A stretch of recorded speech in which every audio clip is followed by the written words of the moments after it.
नमस्कार मित्रों, वीडियो आरंभ करने से पूर्व आइए हम सब मिलकर भगवान शिव के चरणों में वंदन करें और एक प्रार्थना करें। हे महादेव, जो भी भक्त इस वीडियो को देख रहा है उसके जीवन से सारे दुख, सारे संकट, सारे रोग आपकी कृपा से दूर हो जाए। हम प्रार्थना करते हैं, हे भोलेनाथ, अपने भक्तों की झोली खुशियों से भर दो। अगर आप भी महादेव की कृपा चाहते हैं तो अभी कमेंट में लिखिए हर हर महादेव, और ऐसे ही भक्ति से भरपूर वीडियो देखने के लिए चैनल को सब्सक्राइब करना न भूलें। जय शिव शंकर। चलिए अब आरंभ करते हैं आज की पावन कथा। नमस्कार दोस्तों, आप सभी का स्वागत है एक आध्यात्मिक यात्रा में। एक ऐसी यात्रा जो हमें ले जाएगी समय के उस क्षण में जब न काल था, न दिशा, न सूरज था, न चांद, न जल था, न वायु, केवल मौन था। और उसमें भी एक अनहद नाद था जो केवल अनुभूत हो सकता है। आज हम आपको सुनाने जा रहे हैं शिव पुराण का पहला अध्याय, एक ऐसी कथा जो सृष्टि के रहस्य को उजागर करती है। लेकिन यह केवल एक कहानी नहीं, यह दर्शन है, यह सत्य है और यह भक्ति है। शिव पुराण केवल पौराणिक आख्यान नहीं है, यह आत्मा की गहराइयों में उतरने वाली एक रोशनी है। यह हमें सिखाता है कि हम कौन हैं, यह संसार क्या है और हमारे जीवन का वास्तविक उद्देश्य क्या है। इसका हर अध्याय, हर श्लोक एक गूढ़ संकेत है। और आज हम शुरुआत कर रहे हैं उस पहले अध्याय से जहां सब कुछ शून्य से शुरू होता है, लेकिन उस शून्य में छुपा होता है पूरा ब्रह्मांड। जी हां, यह वही अध्याय है जहां न केवल ब्रह्मा और विष्णु जैसे देवताओं की सीमाएं प्रकट होती हैं, बल्कि शिव की महिमा, उनकी अलौकिकता और उनकी अनंतता भी। यह वह कथा है जहां ब्रह्मा, जो सृष्टि के रचयिता हैं, और विष्णु, जो पालन करता है, दोनों भी यह नहीं जान सके कि शिव वास्तव में सख्यामार्थ हैं। क्योंकि शिव केवल एक देवता नहीं है, वे तत्व हैं, वे शक्ति हैं, वे शून्य में व्याप्त पूर्णता हैं। जब हम AUM नमः शिवाय का जप करते हैं तो हम केवल एक मंत्र नहीं बोलते, हम अपने भीतर की चेतना को जागृत करते हैं। यह पंचाक्षरी मंत्र 5 तत्वों का प्रतिनिधित्व करता है: पृथ्वी, जल, अग्नि, वायु और आकाश। और ये तत्व ही हैं जिनसे हमारा शरीर बना है, जिनसे यह ब्रह्मांड बना है। शिव पुराण की इस कथा में ब्रह्मा और विष्णु को एक दिव्य अग्निस्तंभ दिखाई देता है, एक ऐसी ज्योति जो अनंत है। वे उसे जानने की चेष्टा करते हैं। ब्रह्मा ऊपर उड़ते हैं, विष्णु नीचे उतरते हैं, लेकिन अंत में उन्हें ज्ञात होता है कि उस ज्योति का कोई अंत नहीं, क्योंकि वह स्वयं शिव हैं, जिनका न आदि है न अंत। इस अध्याय में भगवान शिव यह स्पष्ट करते हैं कि क्यों जो भी सच्चे मन से मेरी भक्ति करेगा, जो मोह, माया और अहंकार को त्याग देगा, वही मेरी शरण में आएगा और वही मोक्ष का अधिकारी बनेगा। यहाँ एक बहुत गहरी बात छुपी है। ब्रह्मा झूठ बोलते हैं और उन्हें श्राप मिलता है कि उनकी कभी पूजा नहीं होगी। विष्णु सच बोलते हैं और उन्हें शिव का आशीर्वाद मिलता है। यह संदेश है हमारे लिए भी कि सच कितना भी कठिन हो, वह शिव के करीब लाता है, और झूठ चाहे कितनी भी चतुराई से कहा जाए, वह विनाश की ओर ले जाता है। आज की इस कथा में हम केवल देवताओं की बात नहीं करेंगे, हम बात करेंगे अपने भीतर के ब्रह्मा और विष्णु की, जो हर दिन अहंकार और ज्ञान के बीच संघर्ष कर रहे हैं। शिव हमें केवल एक देवी देवता की तरह पूज्य नहीं है, वे मार्गदर्शक हैं, वे सत्य हैं और वे वह दर्पण हैं जिसमें हम अपना वास्तविक स्वरूप देख सकते हैं। तो साथियों, अगर आप तैयार हैं एक ऐसी यात्रा पर चलने के लिए जहां आत्मा शिव से मिलती है, जहां अहंकार टूटता है और सच्चा ज्ञान प्रकट होता है, तो आइए बैठ जाइए ध्यान मुद्रा में और अपने हृदय के द्वार खोलिए, क्योंकि अब हम आरंभ कर रहे हैं शिव पुराण का पहला अध्याय, जहां ब्रह्मा और विष्णु की परीक्षा होती है, जहां अग्निलिंग प्रकट होता है और जहां सृष्टि की नींव रखी जाती है भगवान शिव की अमृतमयी कथा से। कथा आरंभ होती है उस समय से भी पहले, जब न आकाश था, न पाताल, न दिन था, न रात्रि, न ध्वनि थी, न शब्द, केवल मौन था, गहरा, गूढ़, अबाध मौन। और उस मौन में जो एकमात्र सत्ता विद्यमान थी, वह थी भगवान शिव। वे न जन्मे थे न मरे थे, न उन्होंने किसी को जन्म दिया न किसी को नष्ट किया। वो निराकार थे, निर्गुण थे, लेकिन सर्वशक्तिमान थे। वो उस शून्यता में भी पूर्ण थे, पूर्ण शून्य। तभी समय ने करवट ली, सृष्टि की लीला आरंभ होने वाली थी। सृष्टि के संचालन के लिए त्रिमूर्ति की रचना हुई। विष्णु उत्पन्न हुए पालन करने हेतु, ब्रह्मा प्रकट हुए सृष्टि रचने हेतु। सब कुछ व्यवस्थित होने लगा, लेकिन एक प्रश्न उठा, और वही प्रश्न बना इस अध्याय की आत्मा। कौन श्रेष्ठ है, कौन सर्वोपरि है? ब्रह्मा बोले, मैं सृष्टि करता हूं, मेरी कृपा से जीवों की उत्पत्ति होती है, मैं सबसे श्रेष्ठ हूं। विष्णु ने कहा, मैं पालन करता हूं, मैं सृष्टि का संतुलन बनाता हूं, मेरी भूमिका सबसे बड़ी है। धीरे धीरे यह तर्क अहंकार में बदल गया। अब दो महाशक्तियां एक दूसरे की महिमा को चुनौती दे रही थीं, और तभी कुछ अद्भुत घटित हुआ। एक दिव्य प्रकाश प्रकट हुआ, ना किसी मंत्र से बुलाया गया, ना किसी तप से अर्जित। वो स्वयंभू था, वो किसी देवता से परे था। वो एक अग्निस्तंभन था, जिसकी ऊंचाई अनंत थी और गहराई अपार। वो स्तंभ न आकाश में समाप्त होता था, न पाताल में। कोई उसका न आदि देख सकता था, न अंत। ब्रह्मा और विष्णु स्तंभ को देख स्तब्ध रह गए। विष्णु बोले, यह कोई सामान्य प्रकाश नहीं, यह कोई ब्रह्म रहस्य है। ब्रह्मा बोले, इसे जानने का एक ही मार्ग है, मैं ऊपर जाकर इसका शिखर ढूंढूंगा और तुम नीचे जाकर इसका मूल पता करो। विष्णु सहमत हो गए। ब्रह्मा ने हंस का रूप धारण किया, उनके चारों ओर प्रकाश ही प्रकाश था, लेकिन वे उड़ चले ऊपर शिखर की खोज में। विष्णु ने वराह सुअर का रूप धारण किया, वो गहरे पाताल में उतरने लगे। उस स्तंभ की जड़ को खोजने युग बीत गए। ब्रह्मा उड़ते रहे, विष्णु खोदते रहे, लेकिन वह स्तंभ जैसे समय को भी बांध चुका था। विष्णु थक गए, उनकी आंखों ने कई लोगों को पार किया, लेकिन स्तंभ का मूल उन्हें नहीं मिला। वे लौट आए। विष्णु ने सिर झुकाया और कहा, मैं असमर्थ हूं, यह कोई सामान्य स्तंभ नहीं, यह कोई दैवी सत्ता है। उनके शब्दों में न अहंकार था, न हार, केवल स्वीकार था। लेकिन ब्रह्मा वो सत्य से थोड़े दूर चले गए। उन्हें मार्ग में एक केतकी का पुष्प मिला, जो उस अग्निस्तंभ से नीचे गिर रहा था। ब्रह्मा ने उससे पूछा, क्या तुम इस स्तंभ के शिखर से आए हो? केतकी बोली, हां। ब्रह्मा ने उसे साक्षी बनाया और नीचे लौट आए। उन्होंने विष्णु से कहा, मैं ऊपर तक गया था, यही पुष्प उस स्थान का प्रमाण है। तभी वह अग्निलिंग कांप उठा।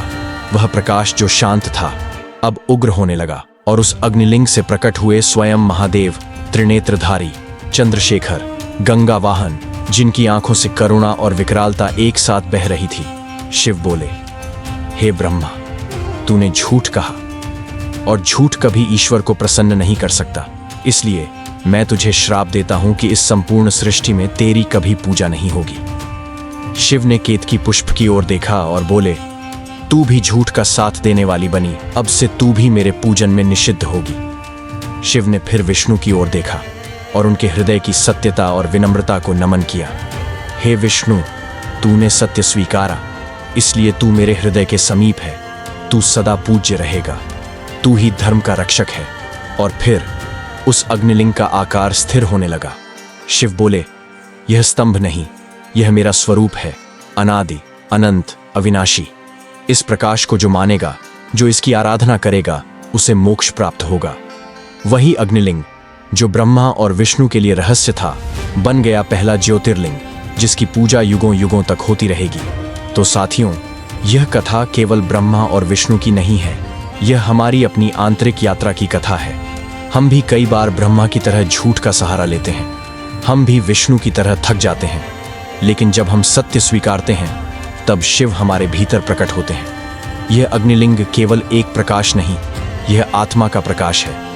यह हमें बताता है कि हम भी शिव के अंश हैं, और इसलिए हर बार जब आप नमः शिवाय कहते हैं, तो समझिए आप केवल शिव को नहीं पुकारते, आप अपने भीतर के शिव तत्व को जगा रहे होते हैं। ब्रह्मा और विष्णु की परीक्षा हो चुकी थी, सत्य और असत्य का अंतर स्पष्ट हो चुका था, और अब अग्निलिंग से प्रकट होकर भगवान शिव ने अपने दिव्य स्वरूप में दोनों देवताओं को संबोधित किया। शिव बोले, मैं ही ब्रह्म हूं, मैं ही अनादि और अनंत हूं, मैं न उत्पन्न हुआ हूं, न मेरा कोई अंत है, मैं ही आदि तत्व हूं जो सब में है और सबसे परे भी। उनकी वाणी में न क्रोध था, न घमंड, केवल निर्मल सत्य। शिव ने कहा, जो मेरी सच्चे मन से भक्ति करेगा, मैं उसे मोक्ष दूंगा, वह चाहे किसी जाति, वर्ण लिंग या वर्ग का क्यों ना हो, मेरे लिए सभी एक समान है, क्योंकि आत्मा का कोई जाति नहीं। आत्मा केवल चेतना है और मैं उसी चेतना का परम स्रोत हूं।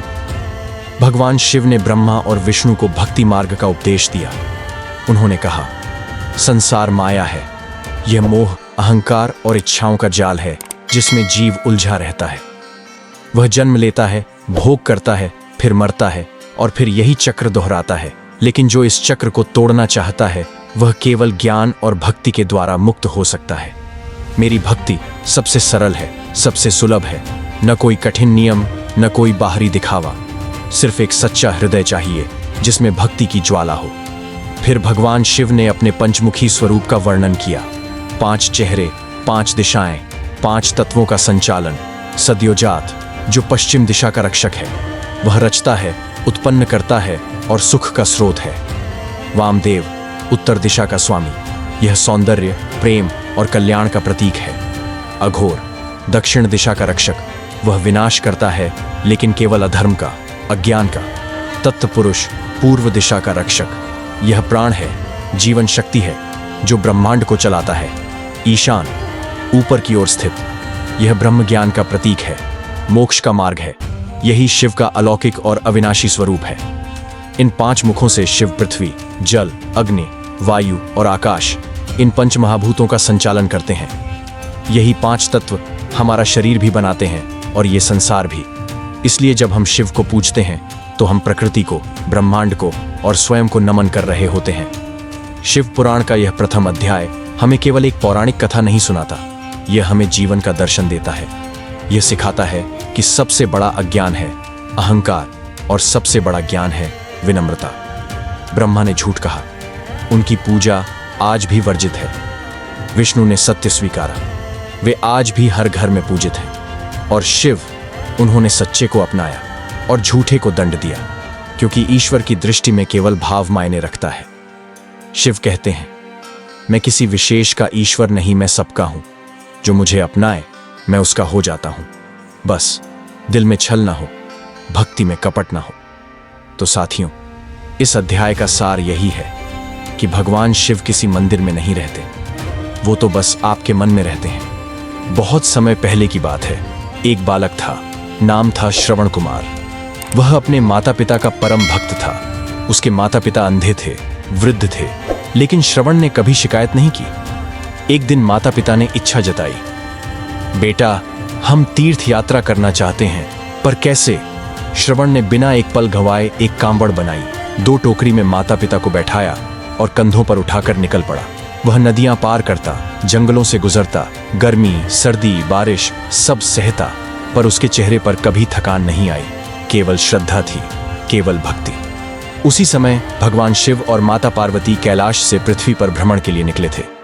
जब उन्होंने श्रवण को देखा तो शिव मुस्कुराए, पार्वती देखो, यही है सच्चा भक्त, आओ इसकी परीक्षा लें। शिव ने वृद्धों का रूप लिया और रास्ते में श्रवण से बोले, बेटा बहुत भूख लगी है, क्या कुछ खाने को मिलेगा? श्रवण ने बिना विचारे अपनी पोटली से अपने माता पिता का भोजन निकाला और वह वृद्ध दंपति शिव और पार्वती को दे दिया। शिव ने पूछा, बेटा तुम्हें पता है ये किसका खाना था? श्रवण बोला, जी ये मेरे माता पिता का था, लेकिन आप भी तो मेरे माता पिता जैसे हैं। शिव कहते हैं, अतिथि देवो भव। तभी शिव प्रकट हो गए अपने असली रूप में, त्रिनेत्रधारी, जटाधारी, गले में सर्प, भस्म से भरे हुए। श्रवण भयभीत हुआ और शीश झुका दिया। भगवान शिव बोले, वत्स तुमने मेरी परीक्षा पास कर ली, तुम्हारा जीवन भक्ति और सेवा से भरा है, तुम्हें दुर्लभ मोक्ष प्राप्त होगा। और फिर शिव ने श्रवण के माता पिता को दिव्य दृष्टि दी। वो दोनों देख सकते थे। उन्होंने अपने पुत्र को देखा और अश्रुपूरित नेत्रों से शिव को प्रणाम किया। यह कथा हमें सिखाती है कि भगवान शिव सिर्फ मंदिरों में नहीं, वो वहां हैं जहां भक्ति है, वो वहां हैं जहां सेवा है। श्रवण कुमार ने शिव को देखा क्योंकि उसने अपने माँ बाप में शिव को देखा। इसलिए शिव कहते हैं, जो माता पिता की सेवा करता है वो मेरी पूजा करता है। नमः शिवाय, नमः शिवाय। अगर आपको शिव पुराण की ये कथा भावस्पर्शी लगी तो इसे अपने मित्रों और परिवार तक जरूर पहुंचाइए। कमेंट करके बताइए आपने इस कथा से क्या सीखा और अगला अध्याय आप किस रूप में सुनना चाहेंगे। अगर आप चाहते हैं कि हम शिव पुराण के अगले अध्याय भी इसी श्रद्धा और गहराई के साथ लाए तो चैनल को सब्सक्राइब करें और बेल आइकन दबाएं ताकि अगला अध्याय आपसे छूटे नहीं। हर हर महादेव। आप सब पर भगवान शिव की कृपा बनी रहे। मिलते हैं अगले अध्याय में। जय शिव शंकर।